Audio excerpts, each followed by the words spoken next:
General Medicaid warning.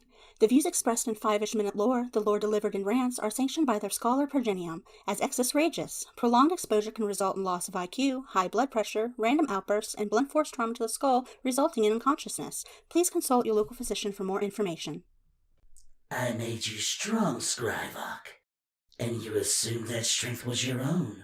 You are a traitor and a murderer. Ruthlessness and a little cunning are your only gifts. But you mistook my talents for yours. Can you imagine? The painted count thought himself the equal of the first captain of the Blood Angels. You're not gonna recognize it. He's a very strange young man.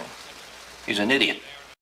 We talked a lot about infuriating people on this Foxcast. From the emotionally understandable, to the partially understandable, to the what in the world is wrong with you? From the hilariously incompetent, to the annoyingly incompetent, to the frustratingly incompetent, to Herman von Straub. Hell, in our first episode we talked about the biggest e-girl in 40k history. But today, we're talking about her polar opposite. Today, we're talking about the biggest simp in 40k. We are talking about...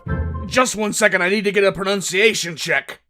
How do you say this idiot's name again? Gendor Skraivok. I repeat, it is pronounced Gendor Skraivok.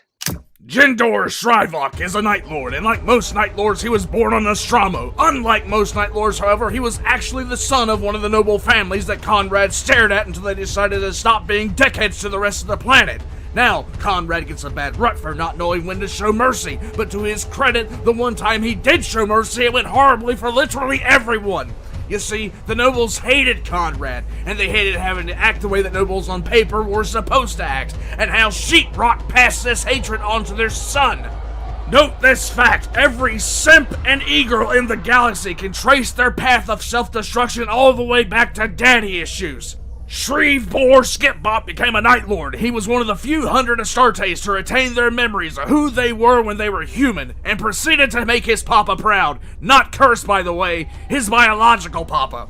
Now, Conrad Curse spent most of the heresy convincing himself that the fall of his legion had been inevitable. Well, I guess Drop Top collected all the Infinity Stones because he was inevitable. Gondor Skibbity Bebop positioned himself to be in charge of recruitment on Nostromo and was directly responsible for switching recruitment to the absolute worst of Nostromo's youth.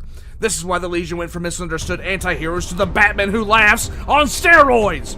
Gendor also allowed dear old dad and the rest of the Nostromo noble houses to stage a coup against Kur's overseers and retake their planet, undoing everything Kur's had done since landing there.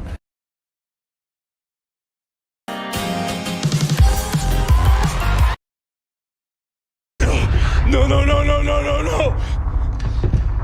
Wait. Hey.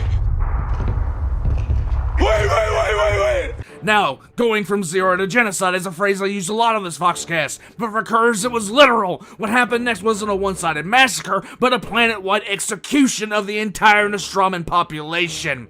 Skraivok was apparently upset, not because his parents were murdered, but because they had died before they had a chance to say, "Attaboy, son." Skraivok promptly jumped on OnlyFans to find someone who could make him feel appreciated like his dad did. The Night Haunter seemed an obvious choice, but his fractured mind made it really hard for him to see who was giving him donations. Horus was another good option, but he had gotten so fed up with receiving the same audio donations that he had increased his prices far beyond Simplot's Dad's credit card. Drop Top was about to settle on Erebus. But then Erebus introduced a whole plethora of e-girls looking for top subs. Demons. One such demon who never had a written name, so I will just refer to it as Tiffany, started spamming Barndoor's feed with messages about his OnlyFans and all the benefits a top sub could enjoy. Jim Short Scrymark, however, was a little uncertain about the price range and put it off. After the Lion treated Kurz the way that Lehman treated Magnus, Kidsbop found himself simping for a Night Lord named Krukesh, and was promoted to Krukesh's second-in-command just in time to be put in charge of besieging Sotha. Sotha, as I'm sure you're all aware, was the fortress commanded by Barbarous Dantiok and his best bro, Alexis Pollux, who proceeded to teach Skidmark the magic of friendship, in Morse code, with bolter fire. After multiple beatdowns of hilarious proportions, Skiprock convinced his underling Kellenkir to spot him a couple of bucks so he could subscribe to Tiffany's OnlyFans at Tier 1. This allowed him to teleport his Terminator Claw directly into the fortress while he continued his assault on the outside. After capturing Pollux and Dantiok, Gendor oversaw the Warsmith's torment personally, selling his favorite show by introducing him to Rule 34. Only one dollar per month with access to a boatload of undivided hentai. Dantiok refused to break. He would never allow a horrible fandom to turn him off his favorite show. So Dorjan went over to Pollux and started reading him his favorite fan fiction, The Fall of Equestria. Oh, hell no! Do not ask or Google. Dantiok went from 0 to homicide instantaneously and used the Pharaohs to send Skraivok and his goons to their flagship in pieces. Unfortunately for literally everyone, Shirnborn survived. Sure, he was taken prisoner by a Night Lord possessed by Tiffany for not renewing his subscription, but he took care of that with his dead captain's credit card. Now, let's take a second and let's talk about the title that this idiot gave himself. This colossal waste of space called himself the Painted Count. He called himself this because the games of Nostromo wore war paint, and he was a noble. God, what a pretentious turd! One of the best parts of the audiobooks for the Horus Heresy for me is the reader tries to make him sound like Dracula, which only makes what Gendor Skraivok says 1,000 times more stupid than it would otherwise sound. I am Gendor Skraivok, the Painted Count. Back to the life and times of this simp. Gosh, Shrike had a choice. He could help Conrad Kurz escape McCrack, or he could help Horus kill the Emperor. He might have stayed to help Kurz, but Horus was lacking in stealth fighters after losing Alfaris, so he was running a discount for Night Lord subscribers. Skraivok just needed to find another credit card to book his flight to Terra and settle on Shang's. Shang is Conrad Kurz's equerry and number 1 on the list of Space Marines who belong in different legions or chapters. In this instance, the Lamenters, because Shang is the only creature who takes time out of his day to give Conrad Kurz a hug. He is also the weakest Night Lord in the Legion's history, with his entire career being summed up as Shang tried his best.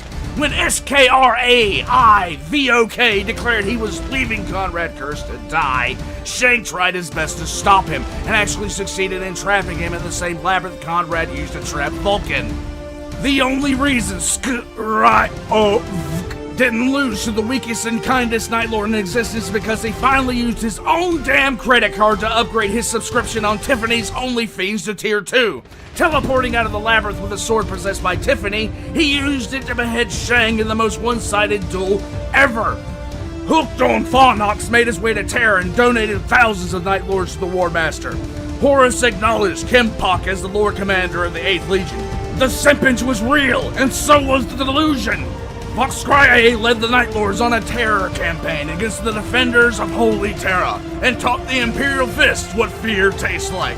A blood angel named Ralderon took exception to this because he was apparently serving lemon bars and decided Scry Kebab needed a piece of metal inside of him. I am your end. Never heard of you. The duel was actually fairly equal, until Skraivok forgot to renew his subscription to Tiffany, who proceeded to remove itself from Skraivok's sword. Ralderon ran him through, sang the Simp Song chorus, and threw him off a cliff. Jim Bob was dying and knew the only way out was to renew his subscription and fast, so he did, without checking to see what tier he had clicked on. Top sub. Cons. Jim Bob was dragged into the wart to be used as Tiffany's sex toy for 666 years. Pros, he emerged as a demon prince. After gaining control of a small warband and changing his name to his username, the Painted Count decided to flaunt his top sub status to the Dark Angels. The Painted Count killed their Supreme Grandmaster and planned on using his body for Night Lord things. Azrael, currently leader of the Death Wing, had some complaints to file and carved those complaints into the Painted Count's body before Chief Librarian Ezekiel banished him back into the war. He's been living in Tiffany's basement ever since, though it's my personal hope that Games Workshop will use him as a foil to Decimus in the next Night Lord book series whenever that happens. In short, Gendor Skraivok is a person with a stupid name who does stupid things, has a stupid accent with a stupid haircut, and is only worth recognizing because of a stupid nickname. He's about as appealing as a stubbed toe and has all the charisma as an aftermath of a fifth of Jim Beam mixed with Taco Bell. So there you go, the Painted Count, a figure so unapologetically irritating even his name and nickname annoy me.